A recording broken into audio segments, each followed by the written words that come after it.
శనివారం ఎంకన్న సామి పేరు చెప్పి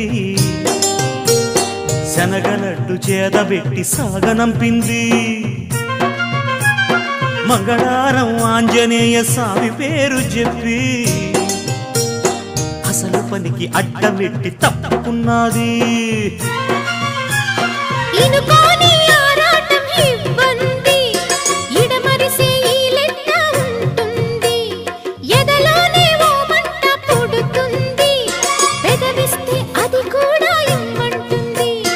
చిరుముద్దుకి ఉండాలి చీకటి అంది, ఏ కళ్ళు పడకుంటే ఓకే అంది.